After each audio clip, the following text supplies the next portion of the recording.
Vishnu Gurudevo Maheshwara Gurur Sakshat Parabrahma Tasmai Shri Gurave Namah.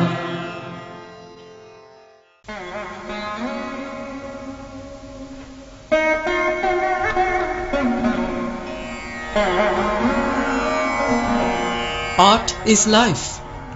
It is character. People think of art as if it were something far away from themselves. You may think of me as a dancer, an artist. But are you not going to be an artist also? Have you not some art in you? My idea is that everyone is an artist, for everyone responds to beauty.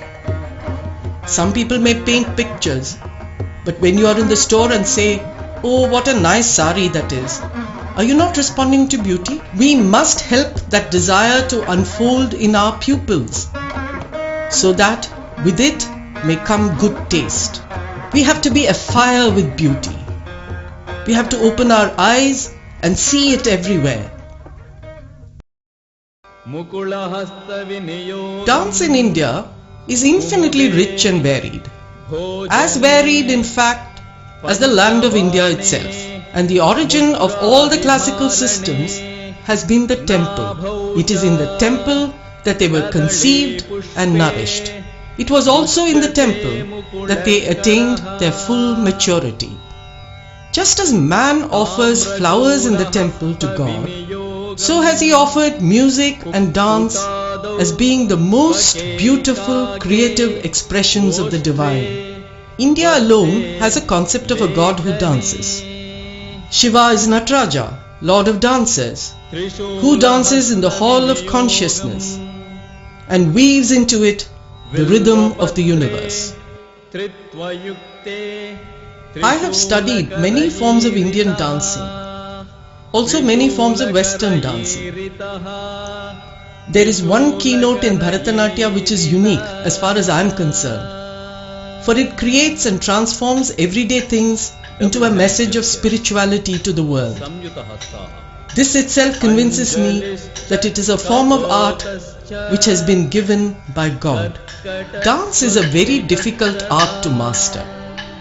Not merely because it has so much to do with physical movements, but because the responsibility of the artist is far greater in this art than in any other.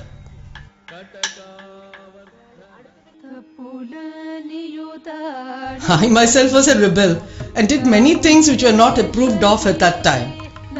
So youth goes forward towards a new expression, and then later on that rebellious attitude forms itself into something new and the world begins to accept it.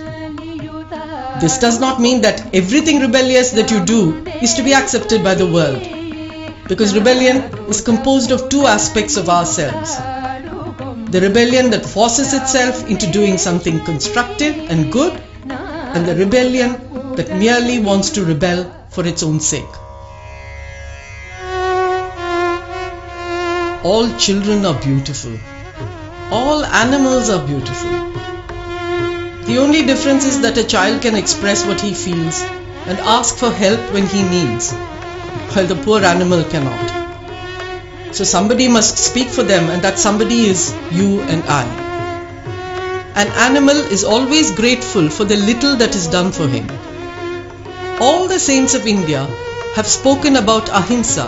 This country, more than anywhere else, has grown the great ideal of vegetarianism. To be really spiritual, to live spiritually, ultimately you must recognize the sanctity of every living creature. You must feel one with the suffering of every living creature. You must understand that compassion is not just speaking or doing a kind act. The kindest thing that anyone can do is not to exploit another. This is the great teaching of the Buddha, the teaching of Sri Krishna. From time immemorial, it has been a living belief in India. Vegetarianism is not merely a concept of what to eat, it is a way of life. It is life itself. It is a fundamental quality, a fundamental teaching that recognizes the sanctity of all life. Of the three great objects of the Theosophical Society, the first is a belief in the brotherhood of all humanity. There was a conception at that time, long before the League of Nations or the United Nations that came after, that there should be a brotherhood movement on a spiritual level. It was with that idea that the first object, the essential object, was brotherhood.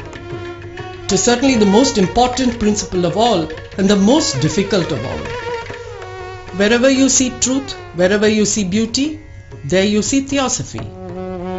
Theosophy has no explanation at all because it does not need explanation. It is a direct approach to the heart, and it is a direct feeling of the heart. That is the theosophy, the straight theosophy, that is straight from the heart. The heart that can enter into the emotions and feelings of everyone.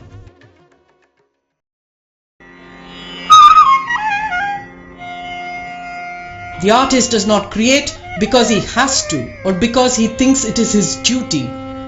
He does so because he cannot help it. It is the same when you love a child or an animal. You don't do it because somebody tells you to. You can't help it. It is not because somebody says this is right and that is wrong. But it is right for me because it is a fulfillment.